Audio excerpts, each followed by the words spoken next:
karong adlaw pag-usab kini nga video sumpay ni atong unang video nga nagisgot about regular holiday pay sa mga nagtrabaho sa New Year's Day, January 1, 2025. Dunay ni comment nga si Lisel Kumilap Pistoluga nga hibaw-anay pa attorney may pay ni trabaho o ni duty ko karon. So atong lang taon kung entitled ba siya og holiday pay base sa nakalatid sa balaod. So sa provision sa Article 82 sa Labor Code sa Pilipinas, dunay mga klase sa trabahante nga dili entitled og regular holiday pay. Sila ning mga trabahantiha. Una, government employees.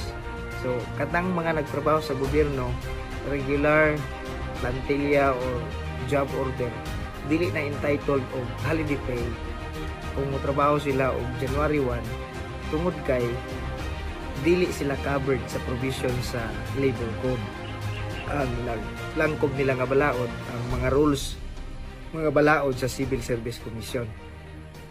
So dunay mga job order nga mangutana nga attorney, dili man may regular, dili may covered sa Labor Code. The answer is no, dili mo covered tungod kay gani makita ninyo sa inyong kontrata sa job order nga ibutang na diha, this will not create an employer-employee relationship.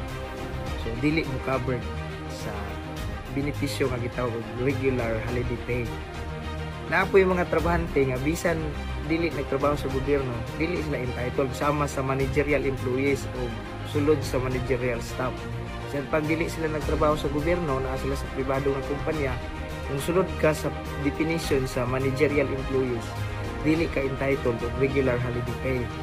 Apil ni anak pod ang mga gitawag og field personnel, katong mga nagtrabaho layo sa principal place of business sa ilang employer. So dili sila entitled og holiday pay tungod kay dili ma-specify kung pila ka oras ang ilang gitrabaho. Sama example ani kanang mga bitang mga medical representatives sa mga pharmaceuticals nga mga kumpanya. Usually commission based na sila or result based.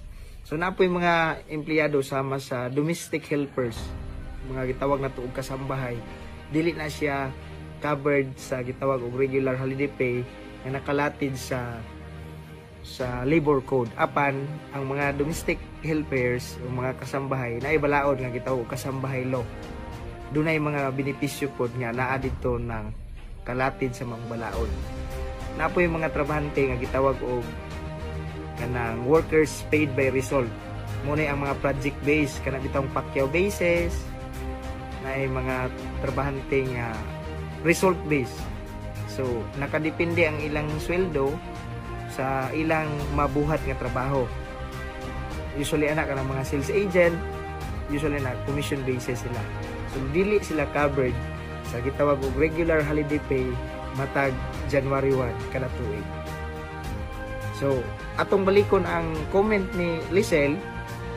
Si Lisel Kumilap Pistoluga, usa ka regular nga trabahante sa local government unit sa Mutya. So dili siya covered sa regular holiday pay bisan pag motrabaho siya og January 1 tungod kay trabahante siya sa gobyerno.